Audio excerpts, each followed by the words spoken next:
கொத்துன உடனே இந்த குழந்தை கத்தாது கேன் கேன் குழந்தை கத்துற சவுண்டு தான் இதயமே கத்துது. இதயம் கத்துல பயமா இருக்குது. அங்க அது வரைக்கும் ஓடி போயிட்டேன்.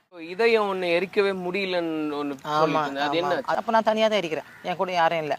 ஒரு தாத்தா குப்பை பொறுக்குவார். அவர் மட்டும் வந்து எப்பவுமே காசு கேட்பாரு. வந்து சரி உட்காந்துருப்பான்னு சொல்லுவேன். அவரு படுத்து தூங்கிட்டாரு. அந்த இடத்துல மணி ஆயிடுச்சு, 8:30 மணிக்கு மேலே ஆயிடுச்சு. சரி எரியுதுன்னு பார்த்தா ஃபுல்லாக எரிஞ்சிச்சு.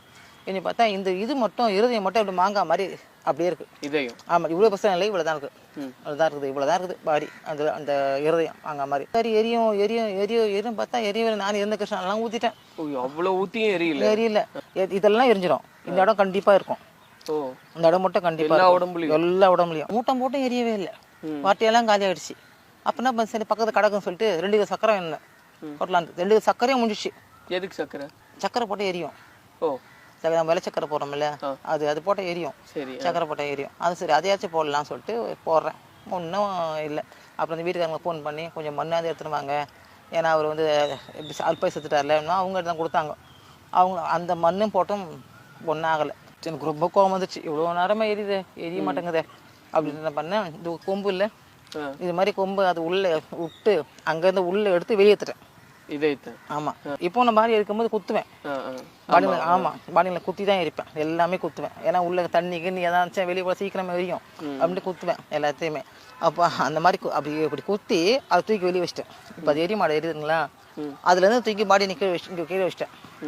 ஏன்னா எரிய மாட்டேன் என்ன பண்ணுறது, அந்த மாதிரி வச்சுட்டு என்ன பண்ணலான்னு யோசனை பண்ணிக்கிறேன். இன்னைக்கு நான் அப்படியே கொம்பு வச்சு யோசனை பண்ணிக்கிறேன். சரி என்ன பண்ணுறேன், என்ன பண்ண போட்டு ஒரே ஓங்கி அந்த இதில் குத்தின பாருங்க. கொத்தின உடனே இந்த குழந்தை கத்தாது கேனு அது மாதிரி அந்த குழந்தை கத்துற சவுண்டு தான் மாட்டுக்கிட்டு. அவ்வளோதான், கொம்பு அங்கே வச்சுட்டு அங்கேயே ஓடி போயிருந்தேன். ஓடிட்டீங்க. பின் அது கத்துதுன்னா இப்போ நமக்கு பயமா இருக்குது. நமக்கு இதயமே கத்துது. இதயம் கத்துன பயமா இருக்குது. அங்கே அது வரைக்கும் ஓடி போயிட்டேன்.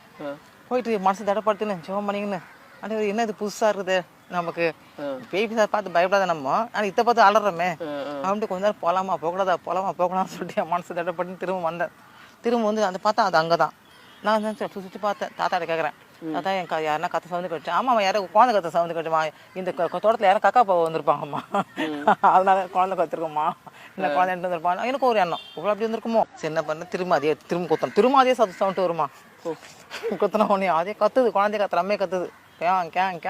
அது வயசானவங்களோட உடம்பு தான். இல்ல வாலிய பையனோட உடம்பு. அதுக்கப்புறம் என்ன பண்ண, நான் வந்துட்டேன்.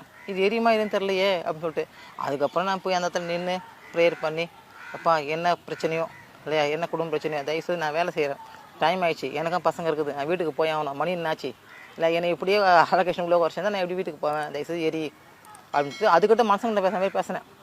அதுக்கப்புறம் வாய் விட்டு பேசுகிறேன் அதுகிட்ட. அதுக்கப்புறம் அதை எடுத்து திரும்ப போட்டேன். போட்டுட்டு 2 வாட்டி தான் கிடந்துச்சு. அந்த கால் மாட்டில் கருப்பு வாட்டி கிடந்துச்சு. அதை எடுத்து போட்டுன்னு எரிஞ்சா எரினா போன்னு சொல்லிட்டு நான் வந்து உட்காந்துட்டேன்.